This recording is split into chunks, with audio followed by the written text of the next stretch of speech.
அனைவருக்கும் வணக்கம். Welcome to evergreen guidance Coimbatore. NEET 2025 application process. இந்த ஆன்லைன் அப்ளிகேஷன் ரெஜிஸ்ட்ரேஷன் பண்ணிட்டு இருக்கீங்க.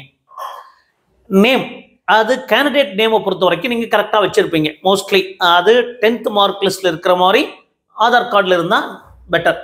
ஆதார் கார்டு ஐடென்டிட்டி கொடுக்குற மாதிரி இருந்ததுன்னா, ஏன்னா ஆதார் டேட்டா ஃபெச் பண்ணும்போது 10th மார்க் லிஸ்ட்டில் இருக்கிற மாதிரியே நீங்கள் ஆதார் கார்டில் கேண்டிடேட் நேம் இருந்தால் பிரச்சனையே வராதுங்க.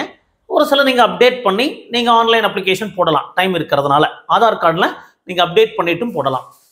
இப்போ அடுத்தது, நிறைய ஸ்டூடெண்ட்ஸுக்கும் பெற்றோர்களும் சந்தேகம், பேரண்ட்ஸ் நேம் 10th மார்க் லிஸ்ட்டில் அவங்களுடைய 10th மார்க் லிஸ்ட்டில் வேறு மாதிரி இருக்குது, ஆதார் கார்டில் சன் ஆஃப் டாட்டர் ஆஃப் இந்த மாதிரி மாறி இருக்குது, இன்சியல் முன்னாடி இருக்குது, இன்சியல் பின்னாடி இருக்குது.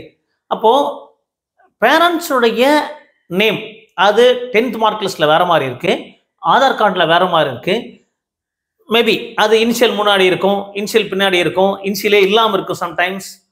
ஸோ இதனால் தான் ப்ராப்ளம் வருமானா, பேரண்ட்ஸோடைய நேம் கொஞ்சம் மாறி இருக்கிறதுனால, அதாவது இனிஷியல் சேஞ்சஸ் இருக்கிறதுனாலையும் எந்த பிரச்சனையும் வராதுங்க. Candidate name as per the 10th அப்படி தான் கேட்குறாங்க.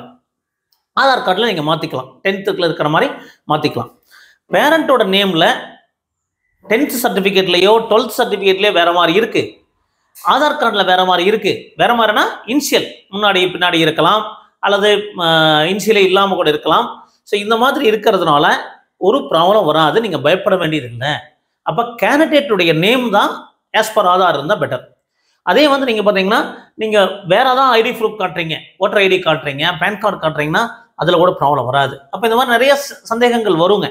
அப்போ இதெல்லாம் நீங்கள் பொறுமையாக நீங்கள் பண்ணணும், தவறு இல்லாமல் பண்ணணும். ஸோ ஒன்ஸ் நம்ம அப்ளை பண்ணிட்டோம்னா கரெக்ஷன்ஸ் விண்டோ வந்து ஒரு சில டேட்டா தான் பண்ண முடியும். அப்படிங்கிறதுனால பேரில் கரெக்டாக இருக்கணும், மெயில் ஐடி கரெக்டாக இருக்கணும், ஃபோன் நம்பர் கரெக்டாக இருக்கணும். இதெல்லாம் ரொம்ப ரொம்ப முக்கியம். ஸோ இந்த மாதிரி நிறைய வீடியோக்கள் அப்லோட் பண்ணிட்டே இருப்போம். எங்கள் வீடியோஸ் எல்லாம் பிடிச்சா மறக்காமல் லைக் பண்ணுங்கள், எங்கள் சேனல் பிடிச்சா சப்ஸ்கிரைப் பண்ணுங்கள்.